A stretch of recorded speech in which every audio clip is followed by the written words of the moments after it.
Yo, what it do? My name is John. It's my first recording. I decided that I needed to start sharing my thoughts and inputs on the latest news regarding the Eagles, Philadelphia Eagles. I've been wanting to do this for a long time, so I'm just gonna go ahead and get started. There's never gonna be a right time, so I just figured, hey man, the sooner the better. I can start growing. All I want to do is just talk about Eagles news, Eagles moves, Eagles Nation, man. So the day being March 7th, Wednesday, 2018. Eagles just traded a 5th round pick and Marcus Johnson, a wide receiver, undrafted from Texas, I believe, to the Seattle Seahawks for a 7th round pick and Michael Bennett. Now, immediately I was excited, man. I was napping and I woke up, like I always do, check my phone. If nothing's there, I fall back asleep. But I woke up, I checked my phone, and I saw, my Twitter mentions was blowing up. Of course, a text from Babe, but my Twitter mentions were blowing up.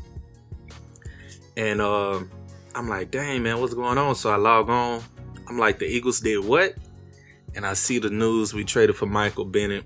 The dude is a monster. I don't care what people may think of him as far as character issues, because I feel his character issues are basically people who aren't happy with his personal political and social injustice takes as far as what's been going on around the league and towards black people or people of any color or race that's been dealing with social injustices. So of course, people are not gonna kneel in for the anthem and voice your opinions while playing sports for teams they feel you should shut up and play, or like the woman said from CNN, shut up and dribble. As far as basketball players, it's the same mentality towards football players.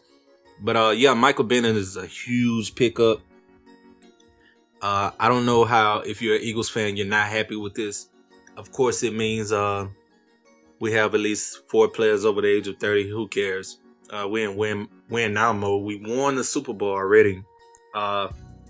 We don't have that many draft picks to work with. But Howie Roseman is a freaking brilliant GM, whatever you want to call him. He's brilliant when it comes to making trades and rewriting contracts and contract structure and to build a team. He's gotten us to this point since Chip Kelly has been fired. I totally trust the dude. Everything he does makes sense. Everything he does shows that it's gonna be for the benefit of the team. You cannot hate any move he ever makes. Michael Bennett, like I said, people are questioning his locker room presence. I say, hey, you put him with guys like Malcolm Jenkins, Chris Long, Fletcher Cox, Brandon Graham, Jordan Hicks, leaders on defense. He's gonna be all right. At least 3 of those players are basically players who represent the same thing that he's trying to represent, or he wants to help out in representing. Michael Jenkins, Chris Long, they were big vocalists in the community for colors and people who deal with social injustices, black people, minorities, to say the least. Torrey Smith on the other side of the football, man. We just have a lot of locker room guys that can embrace you and show you how to win while having fun, while standing up for something bigger than football. We saw it last year. People were questioning the move of signing LeGarrette Blount. He's a locker room poison. He's a cancer to the locker room. He's not a good guy, man. LeGarrette Blount came to our team, and he was a Class A professional, bro. Even when they weren't giving him his carries in the beginning of the season, even when they traded for Jay Ajayi, he still was a Class A professional. He embraced it. He bought into what we were trying to build as a team. He showed the team and the younger running backs how to be winners, how to be professionals, how to just do your workload and help make the team better. And he did that despite everybody saying he was going to be a locker room cancer. Everybody saying that, he wouldn't fit in with our team. this and that and the third. He came in, he did a good job. I have no doubt that they're going to do the same with Michael Bennett. The Eagles don't sign, locker room cancer players if they don't feel that they can make a difference. If they feel that you're going to be a clown, they're not going to sign you. I've seen them taking, passes on key players that I thought could have made a difference on our team, but they didn't sign them because of, locker room issues. We're not the Steelers. We're not the Cowboys who don't care about your personality traits, or don't care, about your trouble past. We do care. That's why I feel like if Howie Roseman and our front office are gonna sign him, then hey, who are we to judge? Michael Bennett, man, dude is a total beast. He made the Pro Bowl, I believe, in the last 3 years. Not to mention, compared to Brandon Graham in 2017, Michael Bennett had 8.5 sacks, 44 quarterback hurries, and 16 quarterback hits. Brandon Graham, he had 9.5 sacks, 45 quarterback hurries, and 4 quarterback hits. So imagine them two being put together. You cannot double team Fletcher Cox anymore. I don't care how good your offensive line is. You can't double team Fletcher Cox because Michael Bennett is the type of defensive lineman. He could play on the outside and he could play on the inside as well. In Seattle, he was using the interior, that's defensive tackle, at least 30% of his snaps, and the rest of it, 37%. The rest of it, I believe 64%, he was playing on the outside. So you can't double team Fletcher Cox anymore. That defensive line is going to be well rested. Everybody's going to command their due in the blocking scheme. Derek Bennett, he's going to command. If you go one-on-one with him, he's going to beat you. Michael Bennett, you go one-on-one with him, he's going to beat you. Fletcher Cox, he's going to beat you. Double team or not. Brandon Graham, you go one-on-one with him, he's going to beat you. Timmy Jernigan, he can beat you. Chris Long can beat you. Who else, man? We got some solid defensive tackles behind those guys that may not still be on the team because Bo Allen and another guy from Washington that we drafted, they're ready to spread their wings and do their own thing. Hopefully they stay, man. But let's take a look at this defense coming into 2018. We get Jordan Hicks back. He's like the commander of our defense. He's the Sean Lee of our defense, man. That dude, he gets in, he can read the plays before they even happening. Make sure the defense is set up right, audible the defense and the plays that they need to be in to stop the offense. Huge monster, huge leader on our team. We got Sidney Jones, fully healthy. He's gonna have a whole off season under his belt of getting in football shape. He already knows the playbook. He knows how to endure what's going to come along with the season as far as he's not a rookie anymore. He knows what to expect. He knows what it takes to get ready. Has a lot of great veterans around him. So I'm expecting Sidney Jones to come in and be that shutdown corner that everyone expected him to be before the draft of last year. Remember, last year he was basically in running for the number 1 corner spot with Marshawn Lattimore. Did I say his name right? Yeah, for the New Orleans Saints, rookie of the year defensive player. So, man, you cannot hate this trade that the Eagles have made. Michael Bennett, he's a monster, man. We only got him for a 5th round pick and an undrafted free agent. Keep in mind that 5th round pick wasn't ours to begin with. We traded that. We traded for that pick, I believe, last year when we traded Matt Tobin and a 7th round pick for a 5th round pick from the Seattle Seahawks. So just look, bro. With Stack Howie Roseman always making moves. You can't fault Howie Roseman for what he's done. Carson Wentz gonna be back. Jason Peters gonna be back.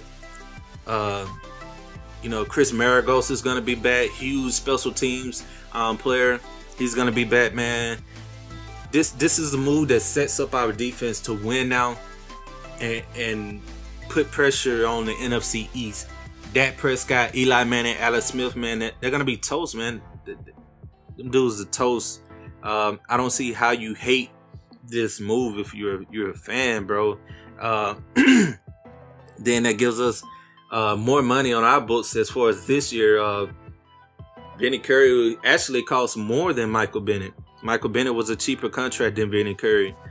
His base salary in 2018 is $1.65 million. Of course, the roster bonus is between $3 to $4 million. But still, man, that's totally affordable versus $9 million from Vinny Curry. And I'm not saying Vinny Curry is a scrub, but last year he finally began to put together the complete package, becoming a run stopper. And, at least getting a couple of sacks and hurries on the quarterback. 3-4 years from now, man, I feel like the Eagles are going to be one of the dynasties. We dethroned the Patriots of their dynasty seat. We are so situated and equipped to be the next dynasty in the NFL. It's scary. We have all our key players under contract. Alshon Jeffrey, he's locked up. Fletcher Cox is locked up. Brandon Graham is locked up. Derek Barnett is a rookie. Jordan Hicks is locked up. Malcolm Jenkins locked up. All our corners except for Patrick Robinson, they're locked up. Like, I don't know what more Eagles fans can ask for, man. We got rid of Chip Kelly. Howie Roseman got the power back. He's done an incredible job. Every move he makes is a win. He's now becoming a pioneer towards other GMs around the league. They're now starting to trade draft picks for established veteran players, that can make a difference in one or two spots on each side of the ball. We just saw the Giants traded 2 2018 draft picks for a linebacker, Ogletree, man. And he's a monster. He's going to be a great addition to that Giants defense, man. They needed a linebacker, bad. They needed one bad. But back to the Eagles, man. Howie Roseman is making moves. He's shown the blueprint of how to win a Super Bowl, how to build the next dynasty in the league. Him and Douglas, the dude who came from the Baltimore Ravens, and those two together are like Kobe and Shaq in terms of the front office power. So Michael Bennett, he's a Pro Bowler in each of the last 3 seasons with the Seahawks. 23.5 sacks over that span. He's only missed 5 total games. I saw somebody in the comments of one of the Eagles beat writers saying that they didn't like the trade because Michael Bennett takes off plays. He takes off games. No, he doesn't. He's played every game except for 5 games within the past 3-4 years. He played all of 2016 and all of 2015, 16 starts. This dude is a monster. I don't care what happened in Vegas. It's probably something that a player needed to step up and do. True or not, like, get some attention on that situation that's going on. And I'm not going to speak on that because I don't want to turn this into, covering political issues. But back to football, bro. He only has $18 million left over his contract for the next 3 years. With a $5.5 million cap bonus. That's including a roster bonus, which is, I believe, $4.4 million plus $1.5 million base salary of this year. How can you not like this move, bro? Not to mention, we still have Nick Foles that we can draft. I mean, not draft, but trade for draft picks. And Vinny Curry that we can trade for draft picks. And if you don't move Vinny Curry, release him. You save money. It's as simple as that. Now, I'm going to say some things that I don't want to see the Eagles do. I don't want to see them move any of our linebackers. I know it's going to be hard to re-sign Nigel Brown. But if anybody can do it, Howie Roseman can. I don't want to see us move Michael Kendricks. Don't move him. I know we've been trying to move him for like 3 of the past off seasons. He finally found his niche, found that hunger, found that, that motivation to be what he was his rookie year when he was flying all over the football field. He was doing that this year for us. Jordan Hicks coming back. If we can retain Nigel Brown, man, this defense is no way that they don't become better in 2018. Cornerbacks get more experience. Rasul Douglas and Sidney Jones, those dudes are going to be monsters. Jalen Mills, he's developed nicely. He was a 7th-round pick or a 6th-round pick, 2-3 years ago. And look at him now, a Super Bowl champion with key plays in the playoffs. So Man, I'm just excited for this team, man. Carson Wentz is coming back. I don't know if Darren Sproles is going to be coming back. We have Jay, we have LeGarrette Blount that they might bring back. I think they should. He was a great veteran help. Can still get it done. Corey Clement, dude was undrafted. I was tweeting last year that dude was going to be a monster. Not going to be a monster, but we didn't necessarily need to make the panic move for a running back that a lot of fans was trying to pressure the front office to make. Everybody wanted them to draft Dalvin Cook and other players in the draft, but we addressed different positions of need. And we also drafted Donnell Pumphrey. He's a Darren Sproles type player. He can be that Darren Sproles player for us if he comes back healthy this year. Who knows? So we don't necessarily need Darren Sproles. I would like. Of course, he's a great guy. He's done a lot for our franchise. But if he's not going to get playing time, don't hold him prisoner here. Nelson Aguilar, he's developed really, really good under Mike Groh, the wide receiver coach, who is now our offensive coordinator. I'm excited to see the new offensive wide receiver coach that we brought in.